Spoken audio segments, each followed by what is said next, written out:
The content of this video, as well as the thoughts, views, and opinions expressed herein, belong to the presenter and do not necessarily reflect the views of Brigham Young University or the Church of Jesus Christ of Latter-day Saints.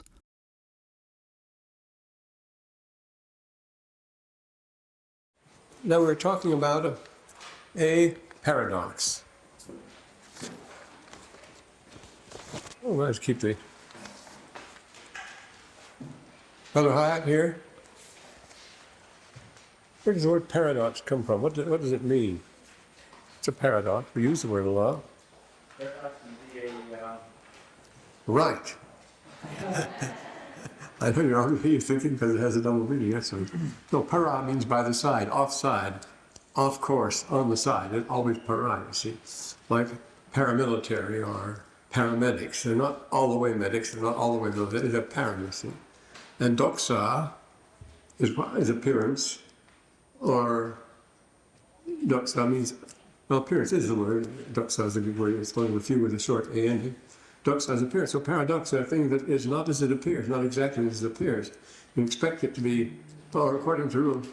Well, doxa is connected with dogma the same way that doxa is appearance or expectation.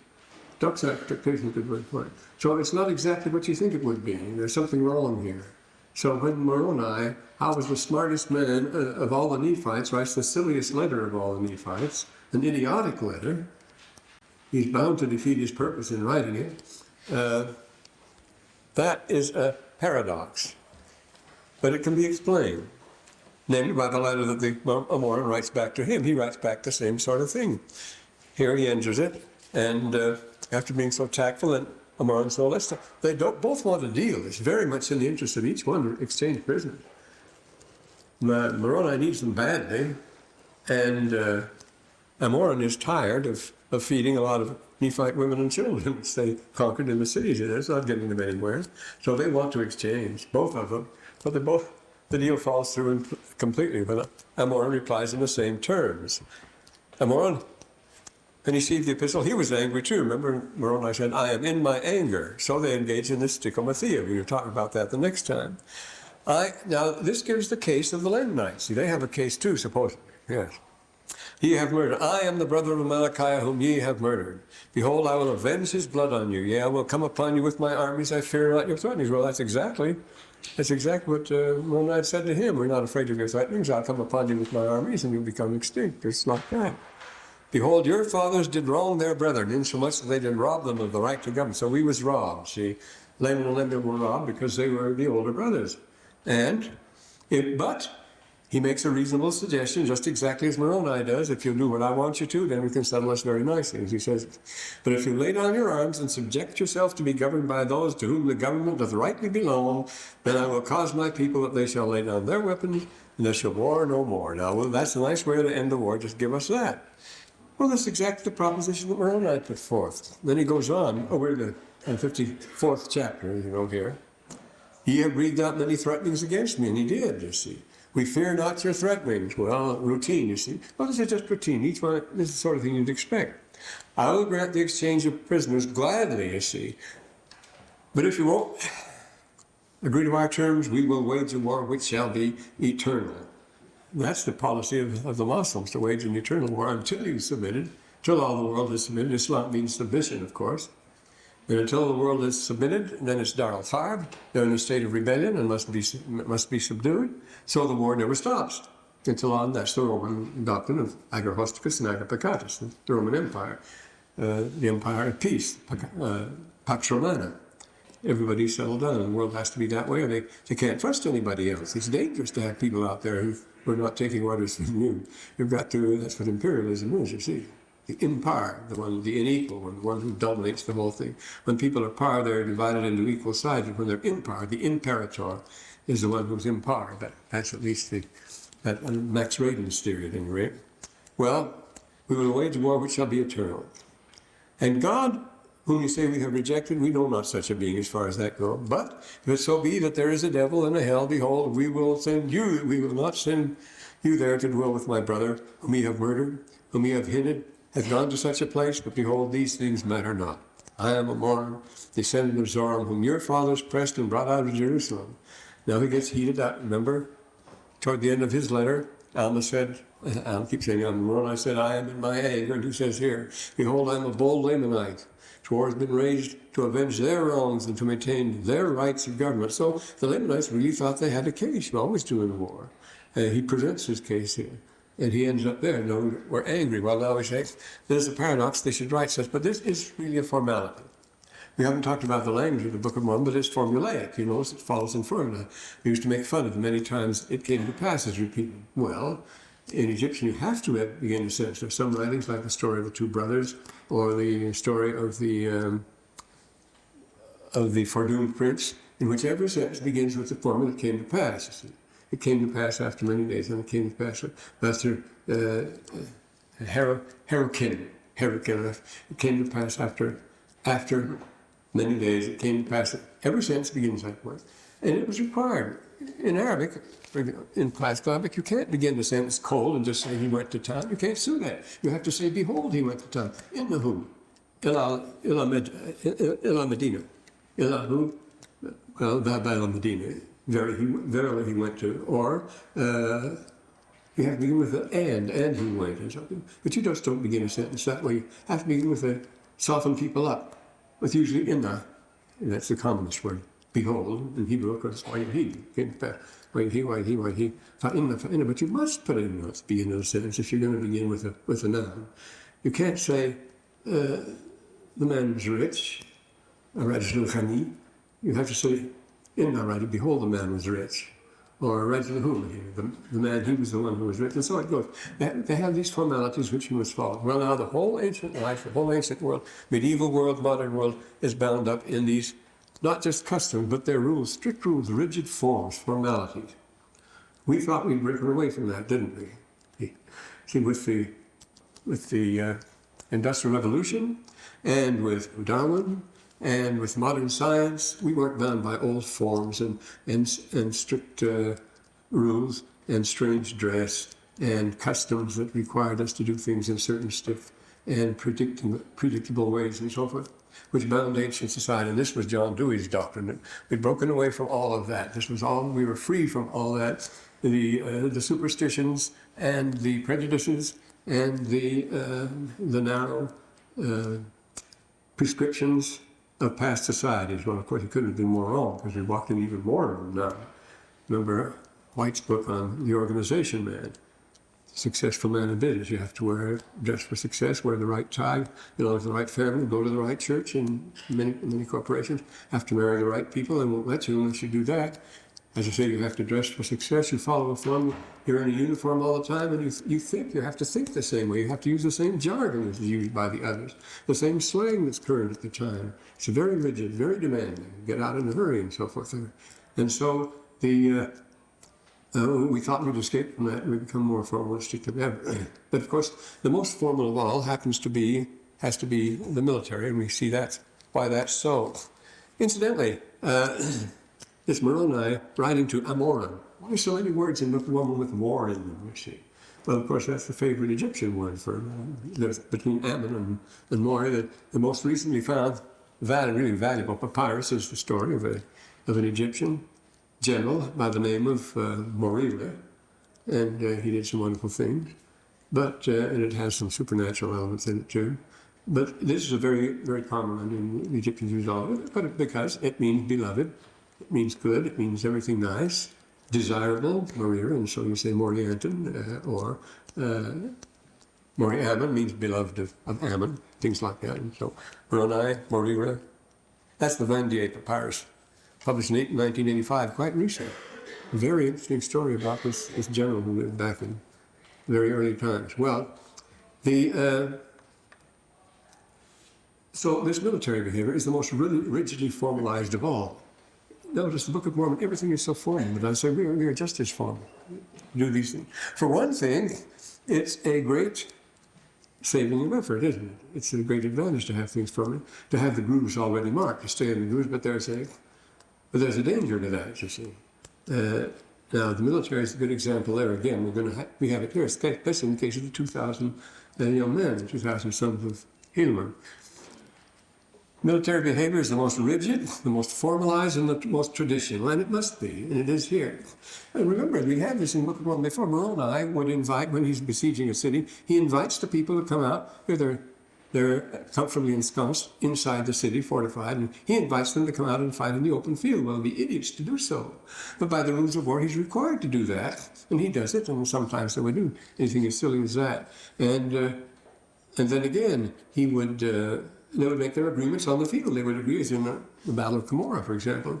The chiefs of the other sides agree on the time and the place of the battle, just like that.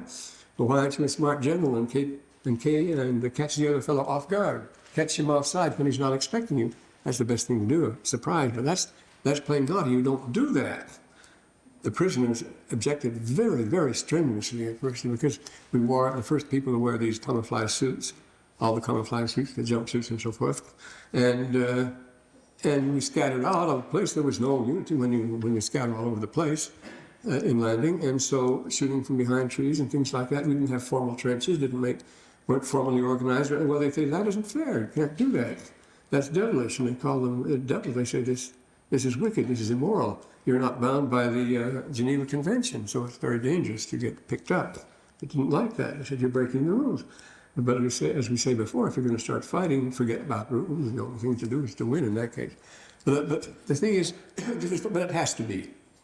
These unbreakable rules, these traditions, this iron discipline, because nothing is more dangerous, an unpredictable animal than an armed band. You give them a lot of weapons, and everyone has the curse of Nimrod on him. It's up to him to decide who shall live and who shall die, and only God can decide that. But if you give me a gun, I can decide who will live and who will die. What power that gives me. See? Nimrod had that power, which of course is given, God gives it to no man. We've seen that before, forbidden to shed blood. So we have this iron discipline is necessary. Soldiers are necessarily hot-headed. That's what they get paid for, as far as that. Remember Shakespeare's soldiers, full of strange oaths and bearded like the pard, because he's a mercenary, you see. Shakespeare's there, but he's a mercenary. And bearded like the pard. He says, jealous of honor and quick in quarrel, seeking the bubble reputation even at the cannon's mouth, impetuous, fierce. And of course, there's a lot written about the swaggering, the braggadocious soldier. The earliest Roman comedy we have is Miles Gloriosus, the Plautus. The typical, he's a Roman soldier, but he swaggers around, and he's a dangerous person because he has to show off all the time. And really, he's quite a coward, just like Falstaff. See, Falstaff is the immortal soldier of fortune who goes around on either side as far as that goes. Prince Eugene, the greatest general of the 18th century, fought on either side, made a difference to him. But so in this case, you have to have this absolutely iron, rigid discipline. You didn't need it with the 2,000 sons. That's an interesting thing. These agreements on the field, this formality. But not only are armies unpredictable, remember what Clausewitz said, of all human activities, none is so completely under the control of pure chance as war. Pure chance. Nobody can decide in the end. And that being the case, if it's so rigidly under pure chance, what are we to do about it in this case? There's just uncertainty. Well, one rule is, whoever goes to war doesn't know what he's doing. That's literally true. If you go to war, you don't know what you're doing. Because war, more than anything else, is under the dominion of chance. Pure chance. You never can tell how it's going to turn out. Whoever figured it out right how it was going to turn out. These awful things. They thought the war would end at Bull Run. They thought it would end at Charleston and so forth. And it went on for maybe 5 years. Terrible things, the Civil War. Always just predicting when it would end. Well, and so it is here. But we have, most armies are very hard to regulate, and so they break down. And as soon as looting begins, no army has any control at all. Pilleville is a good example. Pilleville in Paris, we won't go into that. But see, you can't keep soldiers from looting, and they don't pretend to. They will always pick up something. In the British Army, it's a scream, though. They have no discipline. In the field, you can wear anything you want, do anything you want. That's just that. Because after all, the soldier is free. He's armed. He's as much as armed as the general is. He can do his own damage, you see. You get not only the barbarian hordes and so forth, and you see when the Roman Empire broke up, all of Gaul suddenly was taken over by Bagadi. These are free raiding bands that would go around picking things up when they're bad. This is the thing you look forward to, the Bagadi. And later on, the terrible 14th century, which Froissart tells us all about. You have the free companies. Everywhere you have free companies organizing themselves about this person or that person, some leader, and then they'd go through the country looting and pillaging and taking what they want. Sometimes he would settle down, take a castle, and set himself up as the lord there. And many a great house was started that way, just by freebooters. And of course, it was the condottieri in Italy. The same thing all through the Renaissance, all through Shakespeare's time, and so forth. So you have these free companies are early, then you get the condottieri, you get earlier the times of the Gaudi. There are traditions, they go back to the old barbarian tribal raids and so forth, raiding each other.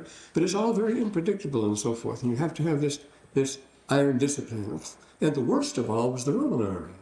Well, now, to get the great Roman Empire, you had to have a real iron discipline, and they did. It was their great army, they did everything, you see. But look, more than half the emperors were deposed by the soldiers and put in by the soldiers. The man who promised them the most pay got elected emperor, and they proceeded to wipe out his predecessors. This happened not once, but more than 30 times. It begins right at the beginning, you see. You start in already, the army, after murdering Elagabalus, it's the Praetorian Guards, the most trained of all, the emperor's personal guard, they rampage to the palace and find Claudius hiding in a closet and make him emperor. He didn't want to be emperor. And then you go down the line, they get, in an intrigue with Livia, they get Nero out of the way. He wasn't doing him any good. And then came 3 men in a row, Galba, Otho, and Vitellius. Each one was richer than the other, and each one promised the army higher pay than the other. So Galba was rich and promised them high pay, so they put him in. But when Otho promised them more, they put him in. And Vitellius was extremely fat and extremely rich, and he promised them a lot. And they murdered his preceptor and put him in. And then this goes on. You get this, when Decius gets rid of Philippus Arabs, and when Philip himself gets rid of Gordians, and when the army gets rid of Elagabalus, and then they get rid of Antoninus Pius, who was a very good emperor, all for the same reason. There's a long list of them. And, well, so it goes on, Commodus, to get rid of some obnoxious ones too. Caracalla, they got rid of him that way. And so it goes. Well, when the most dangerous thing of all, you see, it's a dangerous thing as far as this goes. Because so we have this very interesting case of the 2,000 sons. There have been such things. Now, incidentally speaking, I just remembered here, I just wrote it down this morning, the typical exchange of insults before the battle is literary, and it's a device, and it's a common. I mean, it's required in epic literature. But it was really done. In the Zendavesta, it's this case, in the Abinyash, where Acht, the sorcerer, comes with a huge army, and he's going to besiege the city of the wise men, and he says, I'll lay it flat unless you can answer 33 riddles. That's the idea. So he puts the riddles to them, and the wise men answer the 33 riddles, and then they give him 3 riddles if he can't answer, and he can't answer them, so he's flattened himself, because he's flattened by what they call the what is this thing? The neuron. It's called the neuron, which means a situation that's too much for you to handle. So he loses out. But this is the common thing. And the classic case of this is Queen Bilqis and King Solomon, the Queen of Sheba. There's a vast corpus of legends, and the best source for this is our good old pal Thalaby, whom we quoted before, you know. He tells how when the Queen of Sheba, the Queen of the North, the South rather, marched against Solomon with a huge army, Solomon said, well, here, we're going to make a settlement. So they exchange riddles. First of all, he sends his jinns. He says, well, here comes the Queen of Sheba. I'm going to convert her to Islam. So you better go into the ground to her palace and steal her throne. She's on the march now of her camp. And steal her throne and bring it here. Steal all the things you can. Rob her blind before she becomes a Muslim, because after she becomes a Muslim, she'll be sacred. And of course, they can't touch her stuff. We have the same thing. We believe the 10 Commandments apply only to the good guys, the people we like. They don't apply to the people we don't like. You see, thou shalt not murder, thou shalt not lie. Well, if you don't like the person, that's different. But, and that's what King Solomon did. He wanted to plunder Sheba. When she came up, she had some riddles for him, and he had some riddles for her. So they exchanged riddles, and she won. She made a movie of it. And the same story is told, well, that's the Shunammite in the Old Testament. This is the tradition. It happened, the story of Croesus and Tamaris. Cyrus was the great king, conqueror of the world. Cyrus, there was one nation he hadn't conquered. That was the Massageti far in the north. And she was under Queen Tomiris. Queen Tamara said that, so he went up. He had to be the last one. She asked him not to do it. She says, it'll be foolish. You'll destroy yourself if you do this. God doesn't mean that one man shall rule all the earth. So she invites him to a banquet. Well, he had tricked and murdered her son. Well, it was a battle anyway. But at the banquet, they exchanged riddles. She won, cut off his head, put his head in a bag full of blood and shook it around and said, you wanted to drink blood, now have all the blood you want. The story of Queen Tomyris. But the idea is she was the riddling queen. And there are at least a dozen, I have a long article on this one, at least a dozen queens by the name of Tomyris that do the very same thing. So this is a formal sort of thing. The exchange of riddles before the and then the story of the Green Knight, Sir Gawain, the Green Knight, you go to the underworld, you have to answer certain riddles. In other words, they put the riddle in the place of the battle. The reason they do this, you see, is the stichomathia is the basic idea to absolve the ones for the crime and the plunder you're about to commit, you see. That is, this deadly rivalry, you work yourself up into a lather, you justify what you're about to do, you exaggerate the evil intent of your enemy and the necessity of you destroying him, and destroy them or they will destroy you. That's it. You see, and this is at the end. This is what Ammon talks about. Remember when he went out to preach the Nephites to the Lamanites? He says, well, you're crazy. The only way to deal with those people is to destroy them or to destroy you. Ammon wouldn't have any of that. But this is the idea. You have to do this to work yourself up. On the other hand, maybe you can avoid it. You have your misgivings, a very expensive thing. And since war is all chance, you may lose. So why not settle it a different way? How about a war of wits anyway? It's all a war of wits anyway. The chieftain, the smartest chieftain usually wins the battle. It's a war of wits anyway. So why not play the game of chess? And that's why chess was invented on the steppes of Asia. By the constantly raiding tribes of Central Asia is a land that has no natural boundaries. So everybody's always raiding everybody else and trying to determine who's infringing on who else's tribal boundaries. This is especially so in Arabia, as we see in that great work, the Beni Hillel, the Epic of the Beni Hillel, much like the Book of Mormon in these wars things, very much like it. But the idea is there's no boundaries. They're always raiding each other. Well, that's very expensive because when you win, you're supposed to exterminate the other side. Well, they did that. Genghis Khan started out doing that, but he found that that was very wasteful. Why not have the other side just submit to him and add to his army? And that's what happened. And so he rolled up a tremendous force and was able to conquer Europe, conquer everything. He was the greatest conqueror of them all. Because of that, you see, he would let them go. So here we have these people say, well, let's play a game of chess instead. And the winner take all, and the winner does. See? The king is checkmate. And shakmat, you see, shakmat means he's dead. Macha is an all Semitic language, he's dead. The shakmat means the chief is dead. So you take the army, you pick up everything. You pick up the pieces, you don't wipe them off the board. You want to keep as many on the board as you can. You want to spare as much as you can. Because as the Book of Mormon shows us, and as Liddell Hart tells us, wars in the end go back to personal conflicts. It's a personal conflict.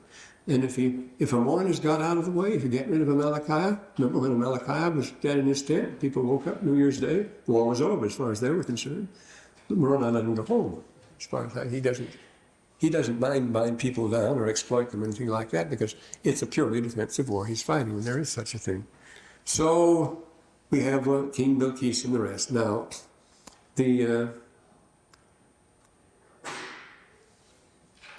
Now, every soldier is bound to ask questions again. This is another thing, you see. And the main thing is that they should not ask questions. There's not a reason why. You always know the story, or the 500 and so forth, in the Crimean War. There's not a reason why there's what to do and die. But there comes a point when you have to reason and ask yourself the question, is his property worth my life? You see, is defending his property worth my life? And that question, remember, for 15 pennies is what you can do. I've had my 14 pennies worth today. I'll accept the 14 pennies, but I'm not going to risk my life anymore today. Well, so that is Moroni's challenge to Pahoran, after all. He says to them, remember, is this going to go on? Can you sit on your thrones and stop surrounded by thousands who are not doing anything at all, but living it up? This was the picture of Zarahemla. He says, while we out here are suffering, you're not even supplying us with food, you're not giving us anything. This letter was sent to read here. He says, well, that's the idea. The soldiers, in the end, kicks over the traitors. He's not the government. He has no right to write this sort of thing to the heads of government. Moroni, again, no. But he, of course, he can give great power or something. But he challenges he challenges Pavlov's very idea. So, and as Clausewitz says, a common soldier is expected to make the self-sacrifice. He said he doesn't expect any promotion or anything like that. In the British Army, a common soldier can never be mentioned in dispatches. You have to be an officer to be mentioned. You might save the day or win the war, but you will never be mentioned in the newspapers, the dispatches, unless you're a member of the right family. It's all family. From Sir Miles Dempsey coming out. So let's hear on that. Well, a good example of that is at Eindhoven, where that's the beginning of Philips radio. It used to be the biggest radio in the world. It began in Eindhoven in Holland. Well, that's where we landed. And from the air, and here near Eindhoven is this big house in the state. There's a long brick wall around it. It's a huge estate, and it belonged to Philips. Also, Kipnis, who was the head of our three-man team, was quickly reduced to a two-man team, but Kipnis was, he was related to the great Basho, Alexander Kipnis, but he could get anything. Boy, what a wheeler dealer from Chicago. So right away, quick, we got Philip's own private car. It was the Red Devil. It's colored bright. It was hidden, the Dutch underground had hid in a haystack. So we got it out. It was the Red Devil, brilliant red. And it had real onyx trimmings and a front-wheel drive, which was fabulous in those days. Everything was custom-made about it. It was the fastest thing in Europe, and we dashed all over the country. And to get away with anything, we made a marvelous target. So they had painted a huge white star on the hood so it wouldn't be bombarded from the air. And then we went at it. But some amazing things happened. Well, the general got jealous of it, and he took it over. But that thing could outrun anything. And it was a marvelous target, as I say. I was very glad to get rid of it. But anyway, this house. Well, here, the first thing you see when you come up to the estate, the gates of the estate, is a big sign saying, off limits to all German military personnel. Of course, it's in German. Germans occupied there.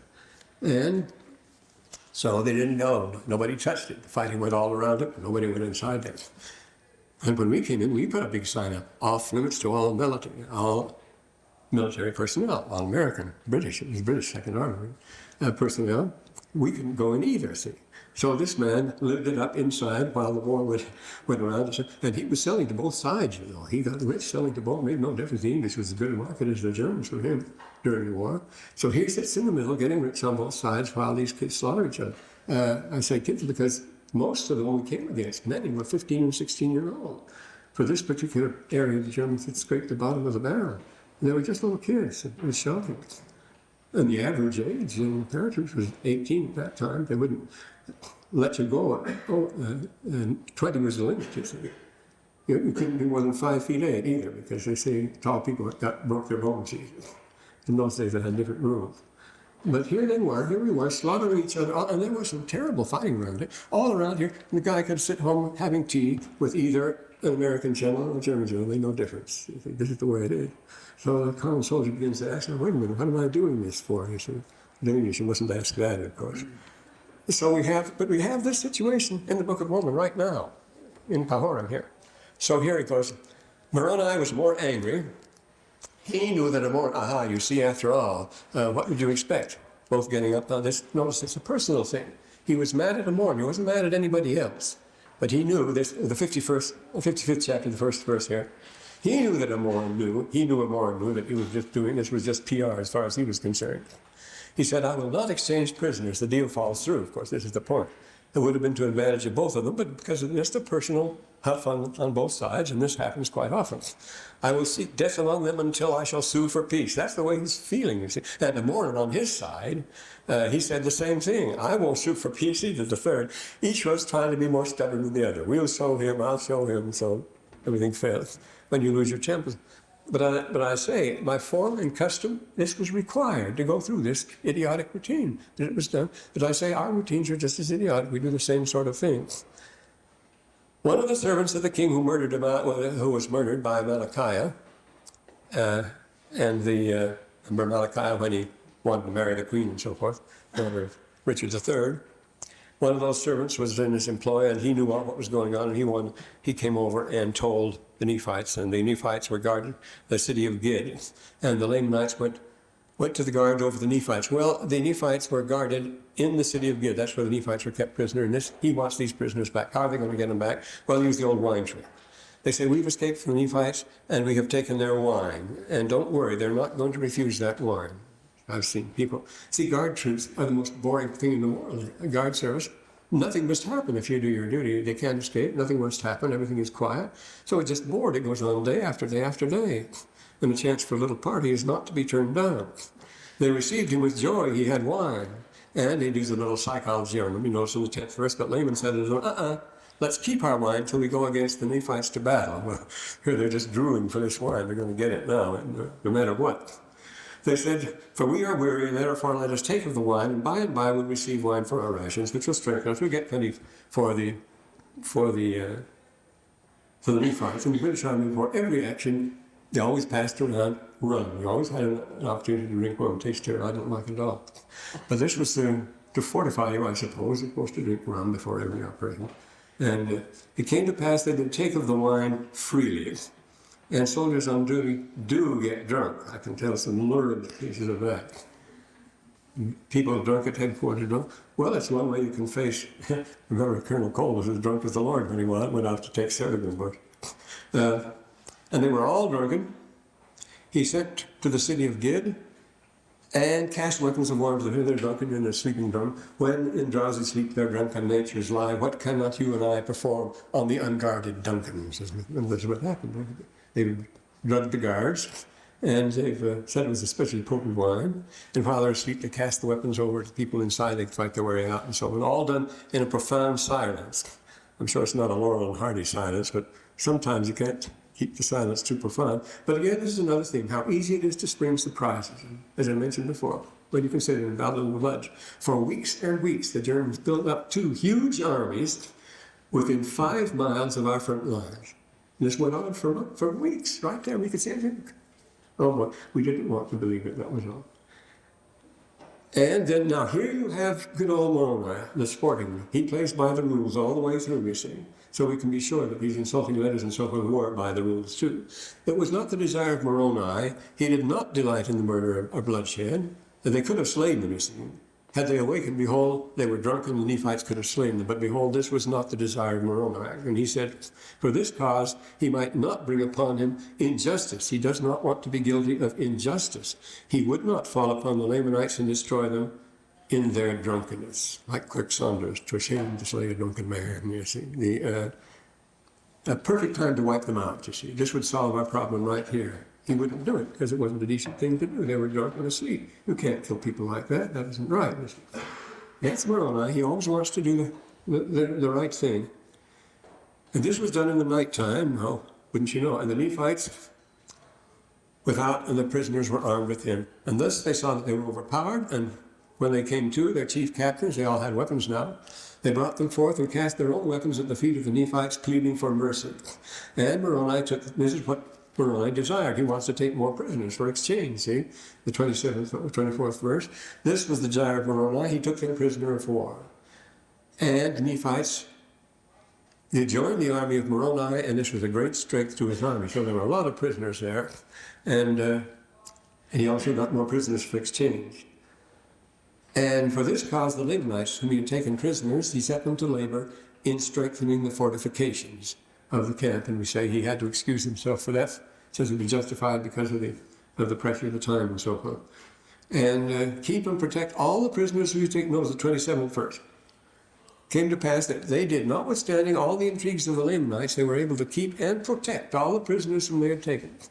They protected them as well as keeping them. See, and the Nephites began to be victorious. Many times the Lamanites attempted their tricks, and many times did they attempt to minister there. See, they tried the wine trick. The Nephites were onto that. You adopt very quickly, you see, when they try to pull a second time. Remember the well-known maxim, if he fools you the first time, he's a rascal. If he fools you the second time, you're the rascal. In fact, this is an old maxim too. They could not be taken with snares, not anymore. No poison, that wouldn't do it anyway. And the Lamanites had fortified the city of Morianton and made it exceedingly strong. Well, now, this is a stalemate, and you can't allow a stalemate, you see.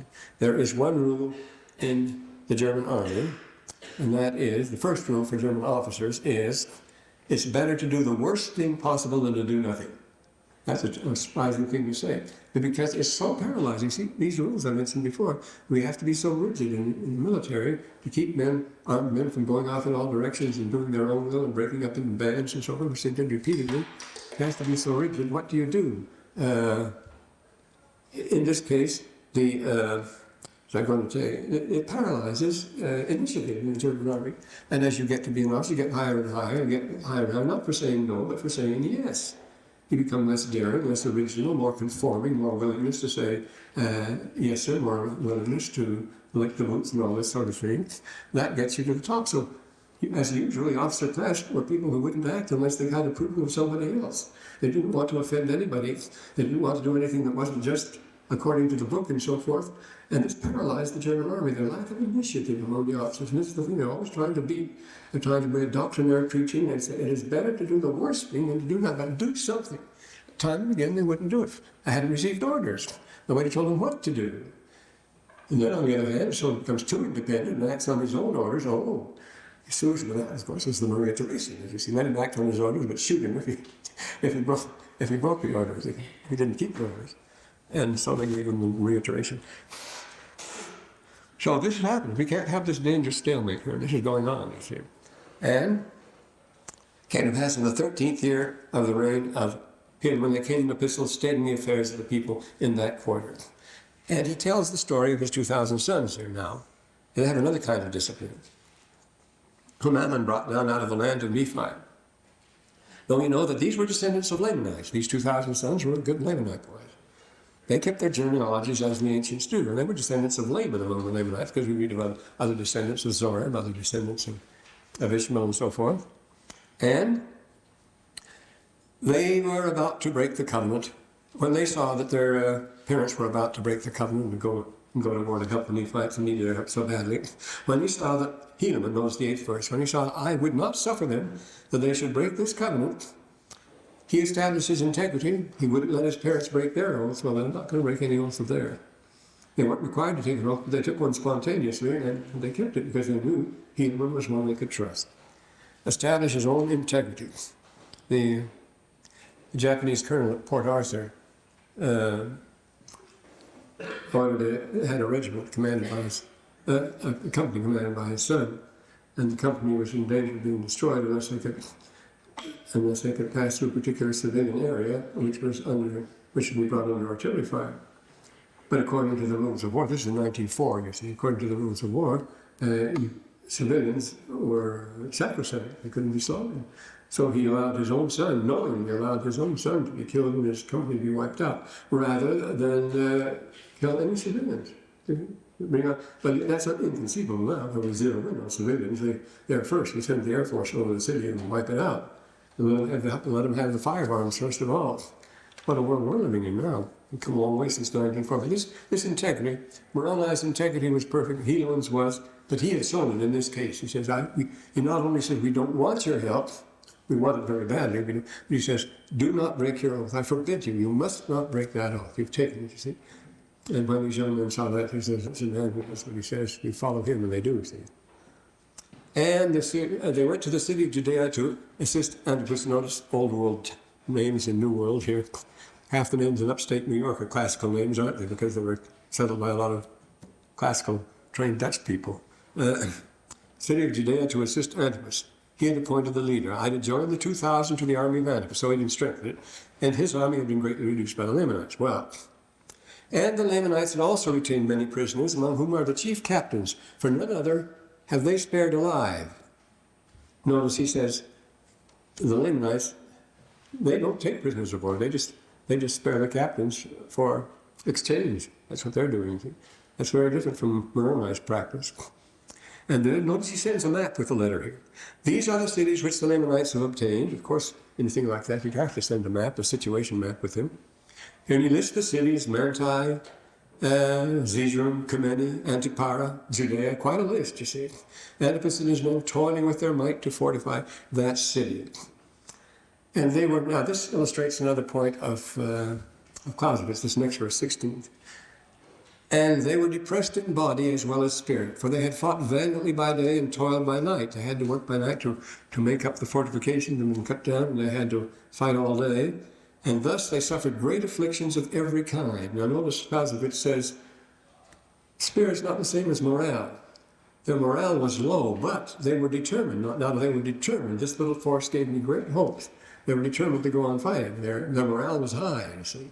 The spirit was low. They were wiped out. They were exhausted, but they weren't going to give up. That's the difference between morale and spirit here. Spirit is the alone, first alone battle, and that sort of thing, you see. And the Lamanites saw the orders of Mormon not to come out against Judea. Mormon told them to lie low and not do anything against Judea, but they were favored of the Lord, and that's, here again is a case of chance. The Mormon was foolish not to have commanded him to attack them, but he didn't. Chance plays a great part in this, saved our necks. He says they might have destroyed our little army if they'd attacked them. Then was the right time for him to do it, but he didn't do it. Hooray for us. And so war is, as Clausewitz says, a game of chance. And we were desirous the Lamanites would come upon us, for we were not desirous to make an attack upon them in the strongholds. Well, Clausewitz again, the defense position is always the strongest. We wanted them to attack us. We didn't want to attack them. Though you'd think war until Clausewitz's time was always attack, martial attack, force and so forth. So we spent a reconnaissance to find out what the situation was. Therefore, they were desirous that they should pass by us to fall upon them in their rear. Now, one of these things, and they're in a quandary. They durst not pass by with their whole army. See, good old Amorn is boxed in now. He has the strongest army, but he has minor forces on every side he's going to move in. You can analyze it here. They were brought into us many provisions, and while they were waiting there, he didn't know what to do, so they were waiting. Meantime, they're receiving reinforcements. Provisions, they got 2,000 more sons here. From the fathers of those, my 2,000 sons, they sent provisions. They wanted that more than anything else. And now 2,000 men were sent from Zarahemla to join them. See, 2,000 more. And the Lamanites, to see their forces increasing, got to get very nervous. The 29th verse, they began to be fearful. And so we've got to put a stop to this. And this gives Hugh the idea how they're going to break the deadlock here. They began to be fearful, and they began to sally forth trying to stop these supplies from coming in, to put an end to our receiving provisions, in the 29th verse, you see. And then Antipas ordered that I should march forward with my little sons. Calling little sons is interesting, isn't it? I know some of you are taking Russian here. Dicha, the Russian colonel, always calls, not only in the novels, but in the army today still, it's Dicha, little children. That's what he always calls them. Dicha, there's little children. We call them boys and things like that. But that's been traditional for hundreds of years. And it's the same thing here. He calls them his little sons. He uses it caritative, he does. In English, we have to use the word little with everything. But other languages has these caritatives, these diminutive forms they use that we don't use. We put line and shen on the end and things like that. We don't use that. But say other languages are rich in these. That's one of the things in which English is impoverished. These things which we always have to use the little boy, little guy, little this, little that, and so forth. But they have a special word for the little one. Well, anyway, little kids, if we carry provisions to a neighboring city, they're going to act as if they were carrying provisions. Well, this is just a provision force. That's all it is. We're not military or anything like that. They start marching along the coast like that. So he knows that they'll come out and try to stop them. That's what they're going to do. And then he can play that old trick and have somebody follow them. The city of Antipar was stationed the strongest army of the Lamanites, too strong to be taken, like the city of Munich here. And so they saw this band going along the coast with provisions. In the 36th verse, when they saw them, they too good to lose. You can't let them get away.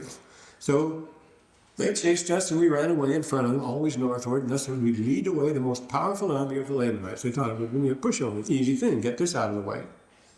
Yet, to a considerable distance, insomuch that they saw the army of Antipas pursuing them. Yes. But they didn't stop for the army of Antipas. They were the strongest. They kept right on after us. It would be the best thing to do. And then it was night. They didn't overtake us. What we did, we marched around behind them, where Antipas was. Before dawn, the Lamanites were pursuing us again, or rather they go ahead again. They were not strong to contend with them, so they kept, I would not suffer them to fall into our hand. Our little sons, notice he calls them my little sons, should fall into their hands. Therefore, we did continue our march, and we took our march into the wilderness. It's a running away now. Nobody dared turn either direction. They were all going. The Levites, the 2,000, big Lamanite army, and Antipas' little army that was chasing them, all in a beeline up the coast, and nobody dared turn to the right or the left. It just kept going. And he did flee all day into the wilderness till it was dark another day. And that kept on the third day of the 7th month. And then he said, how about it, kids, if you had enough running away? And they would do anything rather than run away anymore, because they hadn't come out for that, you see. They had enough of that, and when he unleashed them, therefore, what say ye, my sons, will you go against them to battle? He really unleashed them. In 56 and 56, there's something about that, you know. Well, it's in this very chapter itself, the 56th verse, is it? They fought with such miraculous strength. They did frighten the enemy. The seasoned Lamanites soldiers had never seen anything like this. Well, this is what happened in 1948 in Israel. See? Those kids, Jewish kids, they could never fight because they were always the underdogs wherever they were and so forth. And they'd been underdogs so long, they were completely surrounded by our huge Egyptian force, huge Syrian force, everything coming in from all directions. And they just wiped them out. I mean, it terrified them. These soldiers had never seen anything like that. They were absolutely dedicated. And that's what you have here. They fought with such miraculous strength. They did frighten them. They frightened the Lamanites soldiers. For this cause, they delivered themselves and say, I give up. We can't fight this. They said, you can't fight City Hall. We can't fight this. And this is why, therefore. And he tells them why they didn't. He talks about them. Never had I seen so great courage. God would not suffer that we should fall. We would not slay our brethren if they would let us alone, he says. There's no rancor here. Good old sporting Hugh. He's even more strict on this than Moroni is. Well, they'd never fought before, but they rehearsed unto me the words of their mothers. They told me what their situation was. And a terrible battle had commenced. When they came up behind, the battle between Antipas and the Lamanites had already begun. The enemy was already engaged, and so they attacked from the rear now, and the army of Antipas was exhausted, just about to give in. And Antipas had already fallen, and they began to fall and to give way, and the Lamanites were pursuing with great vigor. That was just the time where he was forced to strike from the side. Of course, it's exactly what you do. You hold your cavalry away on the side. You see Alexander's and Caesar's pet way. You have a block of elite troops on one side. You have the Hytaspes of the Alexander the Great, and the golden shields.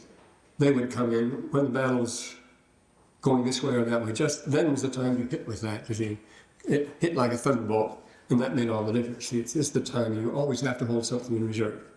And with the Battle of the Bulge, he didn't have anything in reserve. We didn't even have a filing clerk in reserve. We had nothing.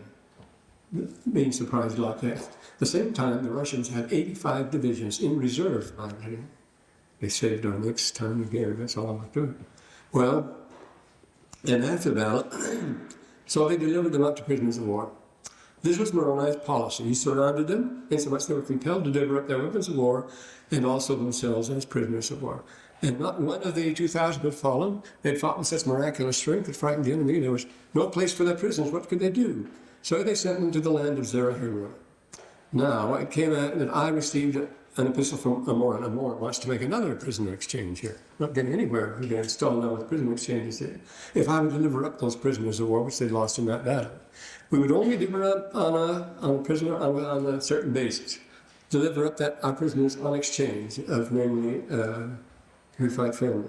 Amor refused. The people of Antipara did leave the city and fled to the other cities. Now, this is the turning point of the war. From now, everything starts to slow down and go downward from the limits. There's a psychological point where you can tell which way it's going to go. And that sometimes will come quite early, sometimes quite late.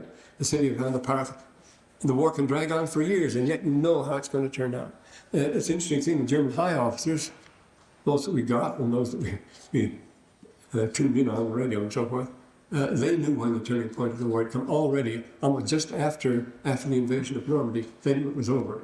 And yet the war went on. That was 44. It went off till May 45. Didn't need to, but that's the way things go. The city of Antipara fell into our hands. 29th year, we received a supply of provisions added to draw. Then 6,006 of the sons, besides 60 of the sons of the Ammonites, 60 more joined the 2,000. 60 more of their brothers joined the 2,000. To my little band of 2,000. And they wanted to get the city of Comenia. So they surrounded Comenia by night a little before they would receive supply of provisions. before they were to get the provision, encamped around the city and slept upon her. Says, now what kind of a trick would they pull on them now? How could you bring them out? You see, you can't conquer this very strong independent city, so he did another very good trick. He said, we camped so close to them, we camped almost insulted right under their nose. Well, they couldn't let that go on. In the first place, we'd cut off their supplies. And in the second place, we could be easily handled. Oh, we've been strung before, but look, we can't let them camp right in front of the gates here. So they had to come out, and that's all they wanted. See, then they dragged them into the usual traps and so forth that went on. These traps. Well, we can't go on with warfare forever. We come to other grim matters presently. But there's an awful lot of it here.